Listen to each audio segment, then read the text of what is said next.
why did the Tories implement Ed Miliband's manifesto during the Parliament that's just finishing?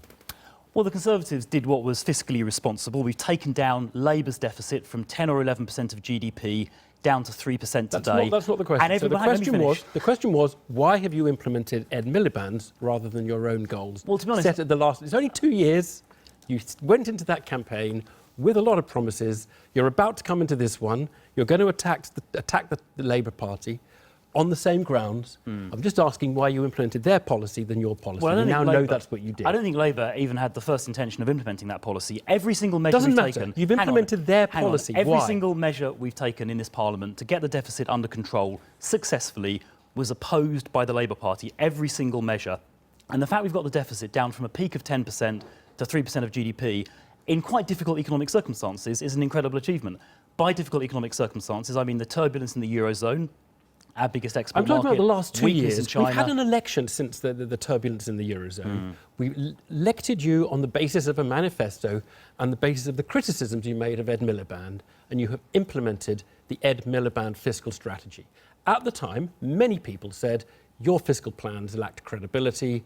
You said, trust us, we can do it. We now know, we've got it from the IFS, you couldn't, and you delivered the Ed Miliband plan. Well, what is true... Public spending has increased, hasn't it, rather than decreased? Well, public spending in real terms has been constant at about £760 billion it's a year. increased by about 1% a year. You said you'd reduce it by about 1% your own chart showed it reducing from 46% of GDP down to about 38% of GDP. And in real terms, in real pound terms, it's been constant at about £760 billion a year for the last few years. The figures you're quoting are only the departmental expenditure limits. They don't include all government expenditure. It would be ridiculous for the voters to listen to anything you have to say about Labour's tax and spending plans, given what we've just learned about the last election and what you said about Labour's plans, which you then went on to implement. Nonsense. We've reduced Labour's deficit from 11% of GDP to 3% of GDP. You keep repeating well, it's an important figure. It's an important figure. You keep repeating it. I'm saying what happened at the last election was you made a lot of criticisms of Ed Miliband's plans, and then you delivered them. Look, what is true? Why would we believe you if you'd made new criticisms of Labour Party plans? Because you might implement those. So what is true is that it has taken longer than we thought. So we hoped originally, going back to 2010,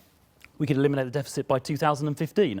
So it has taken, you're quite right, it has taken longer than we expected, but it's heading strongly in the right direction. And every single measure we've taken, the Labour Party is opposed. So there is only one party fighting this election with credibility, and it's the Conservative Party. Mariana, I've spent a bit of time with Chris Philp because I think a lot of those issues come out of what the IFS has said today.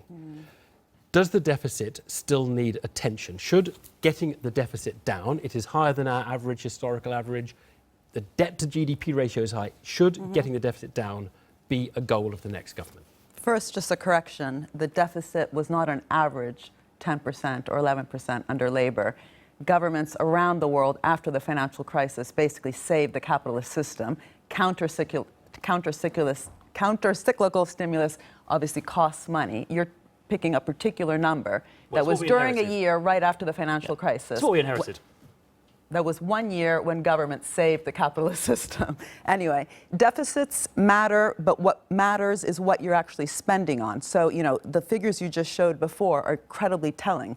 Italy's deficit today is lower than the UK's deficit. You know, how much does that tell us? Italy's deficit has been lower than Germany's deficit for the last 20 years. They borrowed a lot in the past. They accumulated a big pile of debt. What matters is how you are growing. So what really matters, and what both parties should be talking about, and are not talking about, is the big elephant in the room, which is that the source of growth in this country continues to be private debt, consumption-led growth, not investment-led growth. So the ratio of private debt, not public debt, to disposable income is back at record levels as it was before the crisis. If we made you Chancellor and you were on the Advisory Council for Labour, what would your fiscal target be? What would you say? Would you say we should be getting 4% of GDP, 3%, or you just say, I'm not even going to look at that number?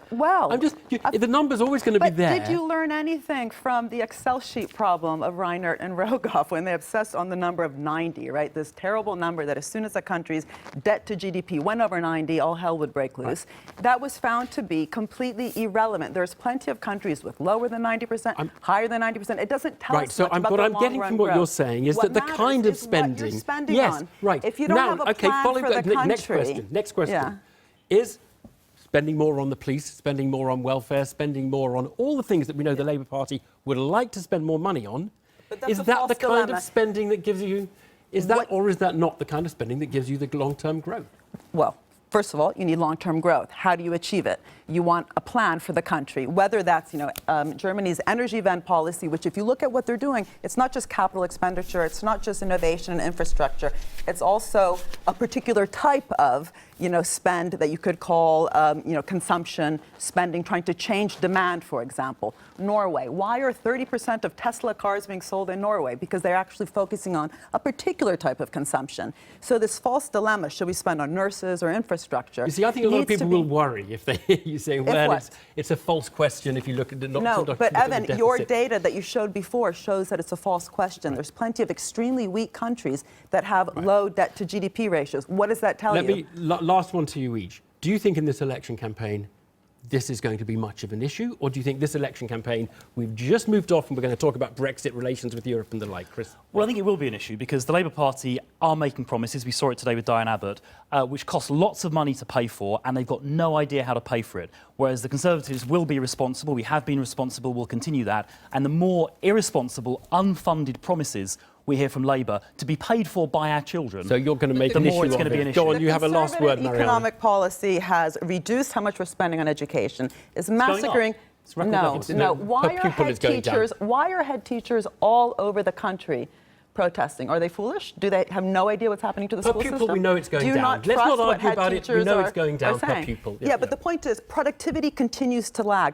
The little increase in real incomes has gone all to over 60-year-olds. That is a problem. We have an increasingly financialized economy. Again, personal debt to disposable income is back at record levels. How can you call that achievement? And we need to leave it there. I'm so sorry, Chris. You've had we really do need. Thank you both. We're going to have plenty of this over the next few weeks.